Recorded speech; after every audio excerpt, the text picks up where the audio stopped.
كلامه وأركي مركو حود هاي أساسي أول شيء قادم يا ها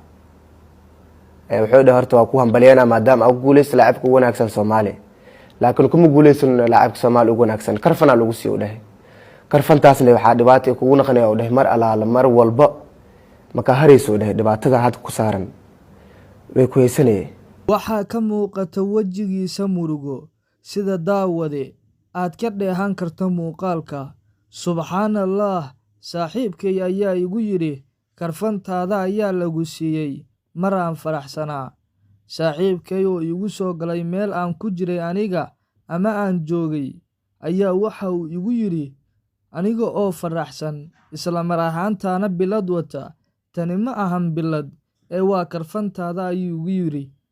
taasi ayaana igu noqotay fajac iyo layaab haddaba daawade muuqaalka intaan u gudagelin fadlan muuqaalka like oo ku soo biir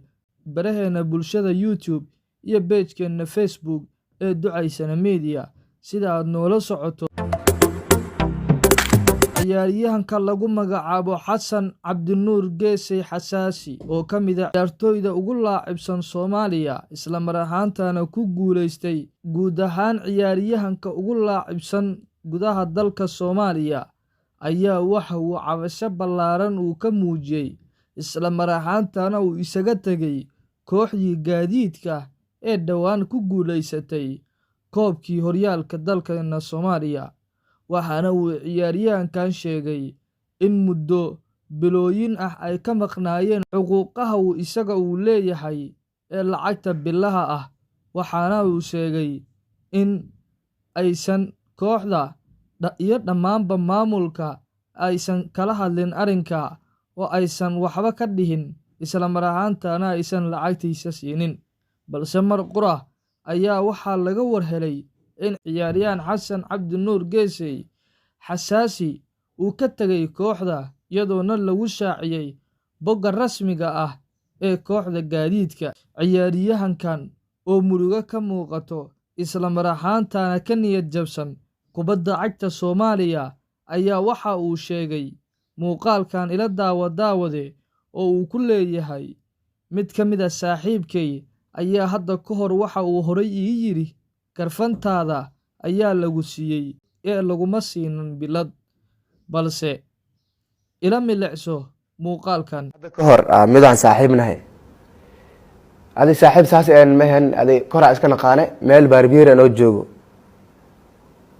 anoo soo galay dad islaamay oo arkay markuu wuxuu dhahay asaasi oo sheega adam ya ha wuxuu dhahay horta waa ku hambaliyana maadaama aad guuleysay laacib ku wanaagsan Soomaali laakiin kuma guuleysan laacib Soomaali ugu wanaagsan karfana lagu sii u dhahay karfantaasna waxaa dhibaato kugu naqanay oo dhahay mar alaala mar walba maka hariso dhahay dhibaatada had ku saaran way ku heesanay marka dhibaatada maxay tahay markaan wuxuu dhahay maadaama aad guuleysto dhahay guushaas waxay ku keenay oo dagaal badan dagaalkiina waa arkay wallahi haddaba daawade inkastoo duruufo kala duwan ay iska jiraan markii loo fiiriyo dhanka ciyaaraha Soomaaliya waxaa muddooyinkan dambe soo hagaagaysa ama si fiican ku soconaysa kubadda cagta Soomaaliya haba u badnaatee dhanka xulka qaranka dhiirigali walaalkeen Xasaasi oo muuqaalka like adigoo fiirinaya damiirka muwaadinimo ee Soomaalida ah ku mahadsanid daawade